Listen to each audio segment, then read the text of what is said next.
हमारे चित्त में यदि हिंदू रहते हुए द्वेष था, काम था, क्रोध था, लोभ था, तो हमारा बौद्ध बनने के बाद बौद्ध बनना सार्थक होना चाहिए। तभी सार्थक होगा जब हम अपने चित्त को शुद्ध कर लेंगे। अधिकतर लोग वे लोग हैं जो 1956 में परम पूज्य बाबा साहेब डॉक्टर भीमराव अंबेडकर के धर्मांतरण करने के बाद बौद्ध बने। वे लोग जो बौद्ध बने हैं, क्या वास्तव में उन्होंने बौद्ध सिद्धांतों को समझा है? क्या उन्होंने वास्तव में भगवान बुद्ध का जो उद्देश्य है उसको समझा है? जो चर्चाएं दीपदानोत्सव को लेकर आज बौद्ध समाज में चल रही हैं, तो जो मैंने चर्चा की है कि बुद्ध का उद्देश्य मनुष्य का कल्याण करना है, क्या इससे उस दीपदानोत्सव का किसी भी प्रकार कोई संबंध है? या बौद्ध संघ जो उपासक संघ है, क्या उसे कोई त्यौहार, रीति रिवाज, उत्सव, परंपरा ये प्रदान किए? तो प्रिय धम्मबंधुओं, हमें बड़ी संजीदगी से गंभीर होकर यह विचार करना चाहिए कि बुद्ध का संबंध किससे है। बुद्ध का संबंध किसी त्यौहार से, किसी उत्सव से, किसी रीति रिवाज से, किसी परंपरा से है, या फिर बुद्ध का संबंध मनुष्य के कल्याण से है।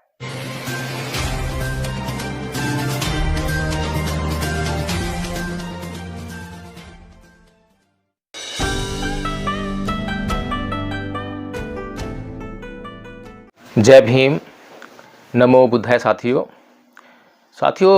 जैसे ही हिंदुओं का उत्सव दिवाली या दीपावली नज़दीक आने लगता है, तो बौद्ध समुदाय में भी एक चर्चा बहुत ज़ोरों से गर्म होने लगती है।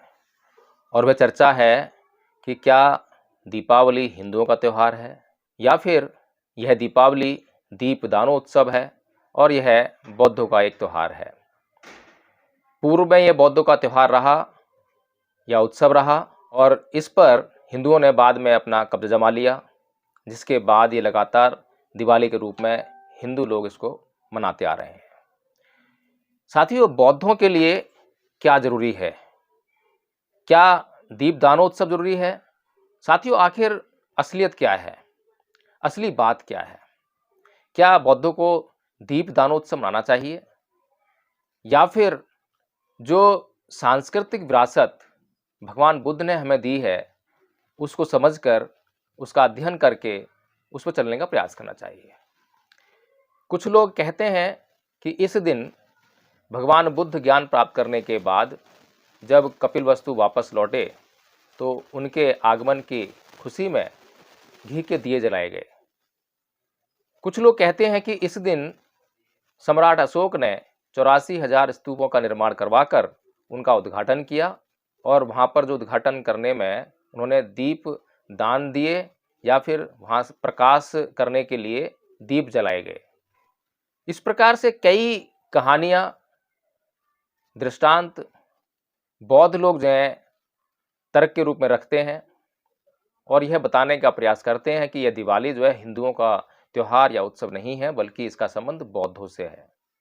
लेकिन साथियों, क्या कभी बौद्धों ने यह समझने का प्रयास किया है कि बुद्ध का संबंध किससे है? क्या बुद्ध का संबंध किसी त्यौहार, किसी उत्सव इनसे है? क्या कभी बुद्ध ने अपने जन्मदिन को अपने जीते जी मनाया?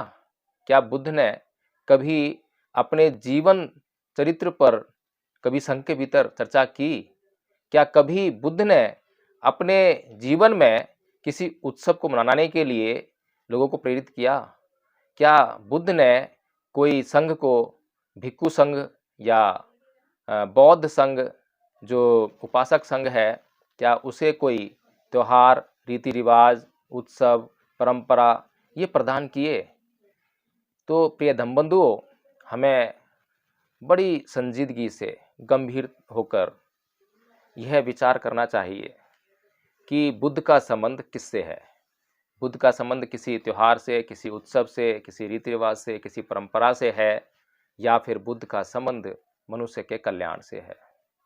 पूरे जीवन भर बुद्ध केवल एक ही बात की चर्चा करते रहे, वह था कि मनुष्य का कल्याण किस प्रकार से किया जाए। बुद्ध ने जो महत्वपूर्ण सिद्धांत खोजे जिससे कि मनुष्य का कल्याण किया जा सकता है, इस संसार के सभी जीवों का कल्याण किया जा सकता है, उन सभी सिद्धांतों को उन लोगों तक, सभी जीवों तक कैसे पहुंचाया जाए, उनका लाभ उन्हें कैसे दिया जाए। पूरे जीवन भर इसके सिवाय मनुष्य के कल्याण के इतर कोई दूसरी बात बुद्ध ने सोची ही नहीं। क्या प्रचार किया, किस बात का प्रचार किया और लोगों को उन्होंने क्या बातें समझाई, अगर हम पूरा त्रिपिटक पाली साहित्य पढ़ें तो उसमें कहीं पर भी किसी प्रकार के उत्सव को मनाने का विवरण मैं नहीं समझता कि कहीं भी मिलेगा, क्योंकि बुद्ध का ध्येय, बुद्ध का उद्देश्य केवल और केवल मनुष्य के कल्याण पर है। बुद्ध ने जिन सिद्धांतों का प्रतिपादन करके मनुष्य का कल्याण करने का प्रयास किया, क्या आज बौद्ध समाज का उन सिद्धांतों से कोई सरोकार है? बुद्ध ने जो उपासक संघ के लिए उपोषथ का नियम दिया कि कम से कम महीने में 4 दिन तो उपोषथ रखाई जाए। ये उपोषथ क्या है?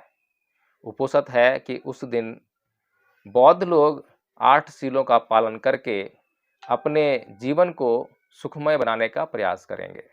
अपने जीवन में जो उनके भीतर विकार हैं उन पर कुछ हद तक तो नियंत्रण करने का प्रयास करेंगे, क्योंकि भिक्षु संघ और उपासक संघ दोनों के लिए अलग अलग नियम हैं। जो नियम भिक्षु संघ के लिए हैं उन नियमों पर चलने के लिए किसी उपासक को कोई पाबंदी नहीं है, कोई प्रतिबंध नहीं है। उपासक भी उन्हीं नियमों पर चल सकते हैं। लेकिन भिक्षु संघ के लिए ये प्रतिबंध है कि जो नियम बुद्ध ने बताए हैं, जैसे कि पंचशील का सिद्धांत है, पंचशील का सिद्धांत यानी जो 5 नियम है वही उपासकों के लिए है और वही नियम जो है भिक्षु संघ को भी पालन करने पड़ते हैं। लेकिन यही नियम जो है उपासक संघ के लिए केवल सिद्धांत हैं जो उनके व्यवहार में उनको लाना चाहिए। यदि वे उनको व्यवहार में नहीं ला पाते हैं तो उससे कोई उनके ऊपर ऐसा कोई संकट नहीं आता है कि वो उपासक संघ से बाहर हो जाएंगे या उनके खिलाफ कोई कार्रवाई हो जाएगी। लेकिन वहीं दूसरी तरफ अगर भिक्षु संघ से इन 5 सीलों के पालन में कोई त्रुटि हो जाती है तो यह बहुत ही गंभीर अपराध के रूप में देखा जाता है, क्योंकि ये उनके लिए नियम है और भिक्षु संघ को, भिक्षुओं को इन नियमों पर संकल्पित होना पड़ता है। और जैसे ही कोई भिक्षु इन नियमों को तोड़ता है या उससे कोई नियम टूटता है तो उसे जो है संघ के प्रति जवाबदेह होना ही पड़ता है। तो साथियों, उपोषथ जो है इसी प्रकार के 8 नियम हैं। 8 नियम जिनका पालन जो है भिक्षु संघ लगातार करता है, हर रोज करता है, और उन्हीं 8 नियमों का पालन उपासक संघ से भी कम से कम महीने में 4 दिन करने के लिए अपेक्षा की जाती है, ताकि वे सहने सहने धीरे धीरे अपने भीतर जो है जो विकार, हमेशा हम इस बात पे चर्चा करते रहते हैं, बुद्ध ने हमें जो मार्ग बताया है, जो बातें बताई हैं अपने जीवन के कल्याण के लिए, कि हमारा पूरा जीवन राग और द्वेष से ग्रस्त है, क्योंकि हमारे भीतर जो इंद्रियां हैं वो इंद्रियां लगातार अपने विषयों के संपर्क में आती हैं, और जैसे ही अपने विषयों के संपर्क में आती हैं तो वे उत्पादन करती हैं, वे वेदना का उत्पादन करती हैं। वेदना, सुख वेदना, दुख वेदना, ना सुख ना दुख वेदना। और लगातार जब इंद्रियां राग और द्वेष का उत्पादन कर रही हैं तो यही राग हमारे जीवन में कष्ट को लाता है, यही द्वेष हमारे जीवन में कष्ट को लाता है।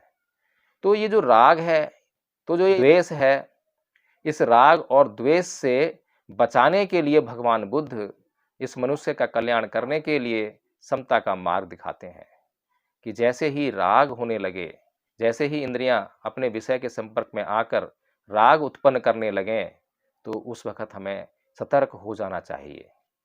उस वक्त हमें सावधान होना चाहिए कि राग उत्पन्न हो रहा है, कि राग को उत्पन्न होने नहीं देना है, कि अब जो है द्वेष उत्पन्न हो रहा है, कि अब इस द्वेष को उत्पन्न होने नहीं देना है, कि द्वेष उत्पन्न हो गया है अब इसे बढ़ने नहीं देना है, कि राग उत्पन्न हो गया है अब इस राग को बढ़ने नहीं देना है। यह बुद्ध का सिद्धांत है, यह बुद्ध का नियम है, जिसको कि हम उपोषथ के द्वारा यानी 8 नियमों का पालन करके कुछ हद तक जो है उस पर नियंत्रण स्थापित कर सकते हैं, अपने चित्त में से विकारों को दूर करने का प्रयास कर सकते हैं। हालांकि अगर यही उपोषथ के जो 8 नियम हैं इनका हम रोज पालन करें, और जितना हो सके उतना पालन करें, तो उतना ही हमारा चित्त जो है शुद्ध होने लगता है। तो बुद्ध का ध्यान मनुष्य के कल्याण पर है, मनुष्य के चित्त की शुद्धि पर है। और जब भगवान बुद्ध मनुष्य के कल्याण की बात करते हैं तो उसके चित्त को शुद्ध करने की बात करते हैं। और जब चित्त को शुद्ध करने की बात करते हैं तो वे चित्त की स्थिति को किस तरह बयां करते हैं कि कितना मुश्किल काम है इस चित्त को शुद्ध करना। कि फंदनंग चपलंग चित्तंग दुरखंग दुनिवार्यंग उजुंग करोति मेधावी उसुकारो व तेजनंग, कि यह जो चित्त है क्षणिक है। जो चर्चाएं दीपदानोत्सव को लेकर आज बौद्ध समाज में चल रही हैं, तो जो मैंने चर्चा की है कि बुद्ध का उद्देश्य मनुष्य का कल्याण करना है, क्या इससे उस दीपदानोत्सव का किसी भी प्रकार कोई संबंध है? यदि दीपदानोत्सव यानी कि दीपदान का हम उत्सव मनाते हैं तो उससे क्या पैदा होने वाला है? क्या उत्सव मनाने पर राग पैदा नहीं होता? क्या उत्सव मनाना आपको अच्छा नहीं लगता? और जो बातें आपको अच्छी लगती हैं तो उनसे ही तो राग पैदा होता है। जो बातें आपको अच्छी नहीं लगती हैं तो उनसे तो आपको द्वेष पैदा होता है। तो भगवान बुद्ध का ध्येय है कि आपको किस तरह से राग रंजित होने से बचाया जाए। भगवान बुद्ध का उद्देश्य है कि किस प्रकार आपको द्वेष रंजित होने से बचाया जाए। उसके उलट हम उत्सव ढूंढ रहे हैं, हम त्यौहार मना रहे हैं, हम ये देख रहे हैं कि किस तरह से अपना मनोरंजन किया जाए। तो मनोरंजन करने के बाद हमारे साथ में क्या होने वाला है? क्या हम वास्तव में बौद्ध समाज का निर्माण कर रहे हैं? क्या वास्तव में हम बौद्ध होकर भगवान बुद्ध के जो सिद्धांत हैं, भगवान बुद्ध की जो हमारे लिए इतनी बड़ी करुणा है, क्या हम वास्तव में उसको समझ पा रहे हैं?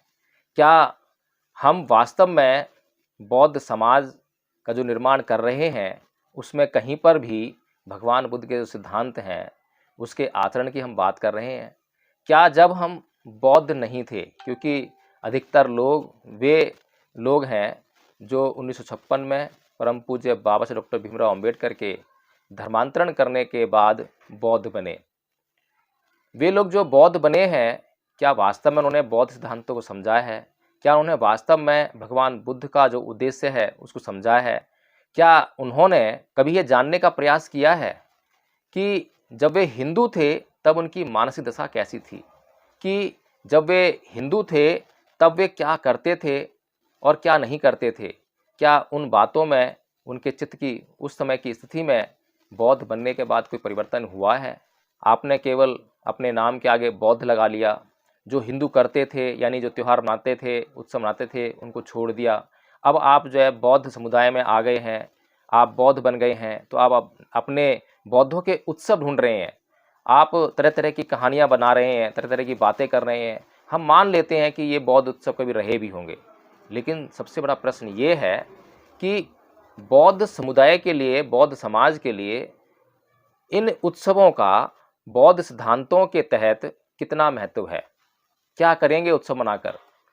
वही राग पैदा करेंगे, वही द्वेष पैदा करेंगे, वही वर्ग पैदा करेंगे, वही समुदाय पैदा करेंगे, मनुष्य को मनुष्य से बांटेंगे, मनुष्य को मनुष्य से काटेंगे। ये सब बातें करने के बजाय यदि हम अपने कल्याण पर, दूसरों के कल्याण पर फोकस करें और यह निश्चित करें, यह सोचने का काम करें कि हमारा कल्याण कैसे होगा, दूसरों का कल्याण कैसे होगा, तो मैं ये समझता हूँ कि बौद्ध धर्म अपनाने का जो आपका उद्देश्य है वो सार्थक होगा।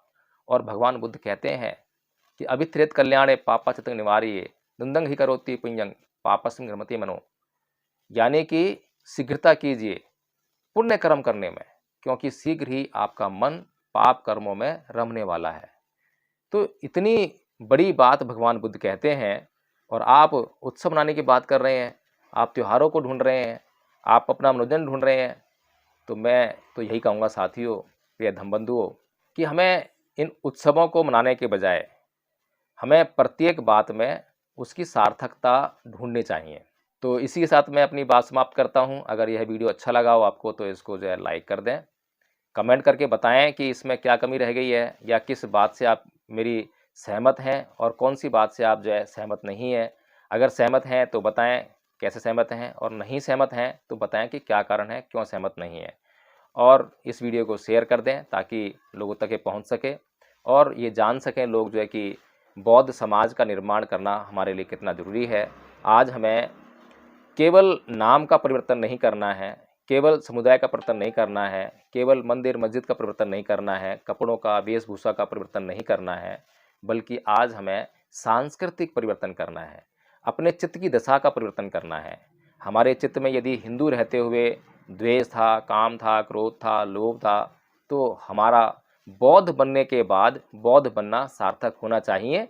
तभी सार्थक होगा जब हम अपने चित्त को शुद्ध कर लेंगे। हमारे चित्त के भीतर जो विकार उत्पन्न होते हैं हम उनको रोक लेंगे, तो इसी में हमारी बौद्ध होने में सार्थकता है। तो इसे मैं याद लेता हूँ। जय भीम, नमो बुद्धाय।